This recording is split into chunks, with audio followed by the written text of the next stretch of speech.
आप में से कुछ लोग कई दिनों से जानना चाह रहे थे कि नाम जप की क्या महिमा है, नाम जप से क्या होता है। वैसे तो आज बाबा प्रेमानंद ने पूरे विश्व में नाम जप की क्या महिमा होती है उसे बता दिया है, मगर नाम जप के पीछे का महाविज्ञान क्या है, नाम जप किस तरह से काम करता है, उसके पीछे के महाविज्ञान को हम आज जानने वाले हैं।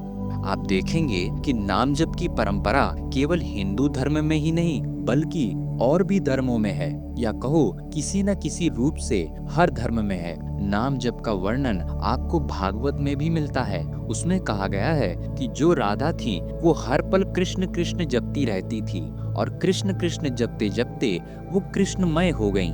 अब ये कृष्णमय हो जाना क्या है, इसे बड़े ध्यान से समझना, क्योंकि सारा रहस्य इसी में छुपा है। इसे बाबा प्रेमानंद भी हर वक्त बताते हैं। तो नाम जप या किसी मंत्र साधना में जब कोई व्यक्ति बहुत गहरा उतर जाता है, मतलब वो जाप जब मौखिक रूप से होते होते मानसिक जाप में बदल जाता है और फिर मानसिक जप से वो सांसों में उतर जाता है, तब उस समय उसकी आती जाती सांस उसमें भी उस मंत्र के जाप की ध्वनि चलने लगती है।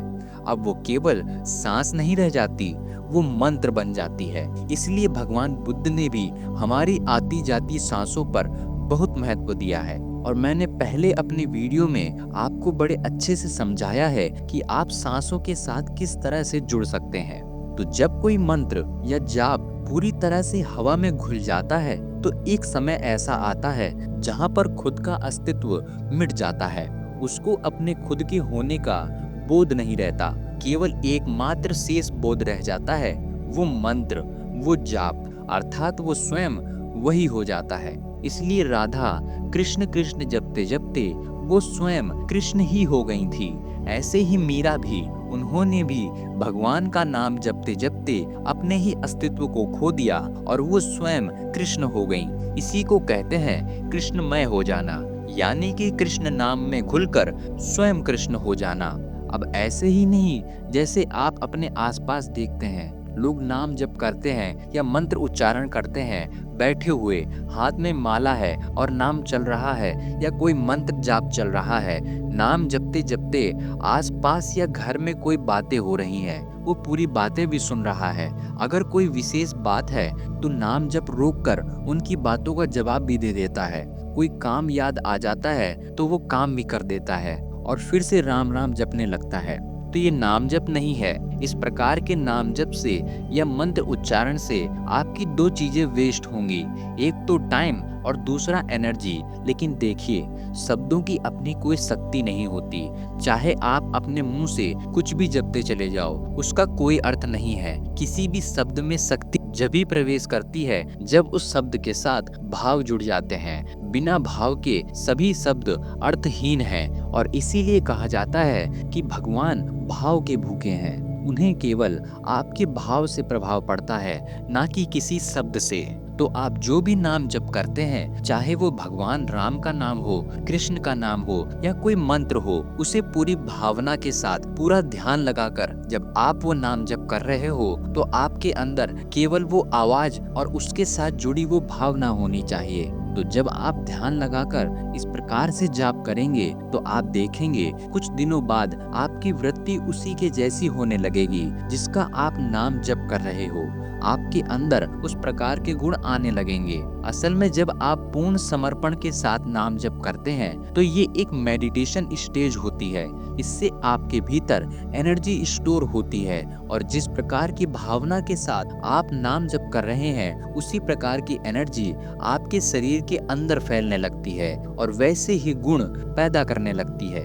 देखिए, हमारी शरीर की ये भौतिक रचना है, इसमें कुछ सॉफ्टवेयर है जो निरंतर प्रकृति के हिसाब से काम करते रहते हैं। इस भौतिक शरीर में ऐसी ऐसी कोडिंग छुपी हुई है, ऐसे ऐसे सीक्रेट हैं जिससे आप अपने और इस अस्तित्व के रहस्य को समझ सकते हैं, उस आत्म ज्ञान को जान सकते हैं, आत्म तत्व को जान सकते हैं। नाम जप से आपके भौतिक शरीर में परिवर्तन नहीं होते, नाम जप आपको भीतर से परिवर्तित करता है।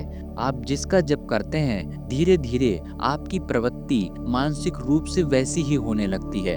अगर आप राम का जप कर रहे हैं तो आपके भीतर राम का उदय होने लगता है। अगर आप राधा नाम जप करते हैं तो भी आप उस परम शक्ति से जुड़ने लगते हैं। राधा और कृष्ण एक ही शक्ति है, या मैं यूं कहूँ एक ही व्यक्ति के पुरुष और स्त्री रूप हैं। आप कोई भी मंत्र लें, बीज मंत्र लें या अपने इष्ट का मंत्र लें या कोई नाम जप लें, केवल एक ही लें, क्योंकि आपको आपके मार्ग पर अंत तक वही ले जा सकता है। अगर हर प्रकार के मंत्रों के पीछे भागते रहोगे तो आपकी दौड़ ऐसे ही चलती रहेगी, आप कभी सफल नहीं हो पाएंगे। अब आपको ये कैसे सुनिश्चित करना है कि आपको कौन सा मंत्र लेना है और कौन से इष्ट का मंत्र लेना है या कौन सा नाम जप करना है? तो इसके लिए तो मैं आपको यही कहूंगा कि आपको देखना होगा कि जब आप किसी प्रकार का जाप करते हो तो उस समय आपके अंदर एनर्जी का फ्लो कैसा होता है।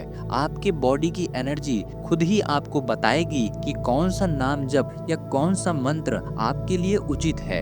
ये खुद ही आपको फील होगा, आप खुद ही उससे कनेक्ट महसूस कर पाएंगे अपनी भावनाओं को अपने भीतर जाकर। आपको ये देखना होगा या तो कोई सच्चा गुरु जो वो आपको देखकर आपको समझकर बता सके कि आपको किस नाम का जप करना चाहिए। तो आज की वीडियो में बस इतना ही। आशा करता हूँ कि आपको मेरी बातें समझ आई होंगी, और अगर वीडियो देखने के बाद आपके कोई सवाल हैं तो आप कमेंट सेक्शन में पूछ सकते हैं, या किसी भी प्रकार के मेडिटेशन से जुड़े हुए आपके कोई प्रश्न हैं तो आप कमेंट सेक्शन में पूछ सकते हैं। मैं आपके सभी सवालों का जवाब देने की पूरी कोशिश करूंगा।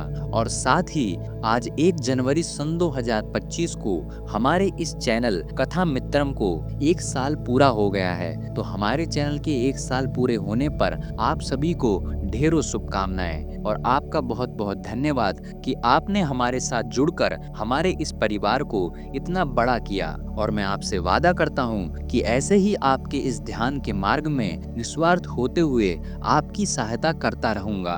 तो मैं कथा मित्रम एक बार फिर आपको बहुत बहुत धन्यवाद करता हूं और आप सभी को ढेरों शुभकामनाएं।